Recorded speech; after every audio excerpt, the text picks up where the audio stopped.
అప్పట్లో జంధ్యాల గారి సినిమాలో ఒక డైలాగ్ ఉండేది, బ్రహ్మానందం గారిది, వివాహాలే నశించాలి అని. ఇప్పుడు నేను కూడా అదే కావాలని కోరుకుంటున్నా. వివాహాలు నశించాలని నేను కోరుకోవట్లేదు, నశించిపోతాయేమో. ఏ అమ్మాయిని అడిగినా I'm interested to be single, నాకు ఇలా ఉండడమే ఇష్టం సింగిల్గా. అబ్బాయిలు అడిగినా అదే చెప్తున్నారు. ఎందుకంటే రోజుకోసారి వెదర్ రిపోర్ట్ వచ్చినట్టు రోజుకు 4-5 రకాల వార్తలు. ఒకడేమో ఒక ఆవిడ పెళ్ళై 4 ఏళ్ళు అయింది, కొడుకు పుట్టాడు. ఇన్స్టాగ్రామ్లో ఒకడు పరిచయం అయ్యాడు, జస్ట్ మెసేజ్లు. వాడి కోసం మొగుని లేపేసింది, కొడుకును ఒంటరి చేసింది. జస్ట్ మెసేజే కదా చేసింది, కలవలేదు. వెళ్ళి చూస్తే వాడికి 17 ఇయర్స్ ఓన్లీ, ఈవిడికి 25+. చూసుకోండి, ఇది ప్రేమకున్న విలువ. మొన్న ఏం జరిగింది, హనీమూన్కి తీసుకెళ్ళింది, హిత్తర్లో హత్తర్ చేసింది వాడిని. హనీమూన్కి తీసుకెళ్లే ముందు, నువ్వు బంగారు నగలేసుకుంటే ఇంకా ముచ్చటగా ఉంటావు, నేను నగలేసుకుంటే చూడాలని ఉంది అంటూ 11 తులాల బంగారం, అంటే ఈ చైన్లు, బ్రాస్లెట్లు, రింగ్స్ అన్నీ తొలగించింది ఆ రాజా రఘువంశీ అనే భర్తకి.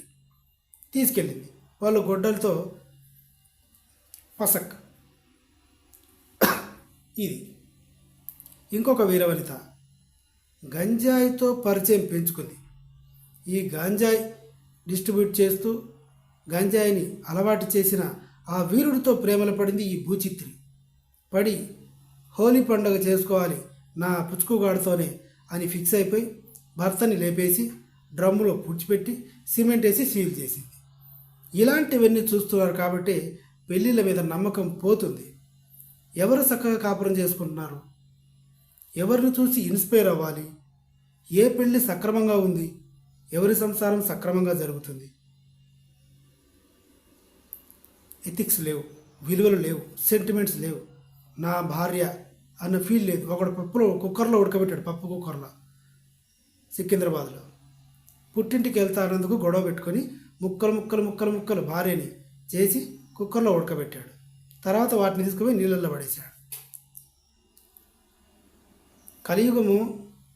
కలియుగం తర్వాత మహాయుగం వస్తుంది. ఆ మహాయుగంలో ఇవన్నీ చూడాలి అని బ్రహ్మంగారు అప్పట్లో రాశారు. కానీ కలియుగం అయిపోకముందే ఇన్ని దరిద్రాలు చూస్తున్నాం. అవి ఊహించుకొని కూడా ఊహించుకోలేమేమో. కాబట్టి వివాహాలు అంతరించిపోతాయేమో రాబోయే 5-6 ఏళ్లలో. ఇప్పుడే ఇంట్రెస్ట్ చూపించట్లేదు యూత్. నన్ను అడిగితే వద్దు అని చెప్తా. కానీ మీకు దగ్గర బంధువులు ఏమో ఎందుకొచ్చింది, ఎవరిని నమ్మలేం. తర్వాత ఏం మాయరోగం వస్తుందో, తర్వాత ఏ గుట్కాగాడో కనిపిస్తే వాళ్ళతో పోతారు, అంతే.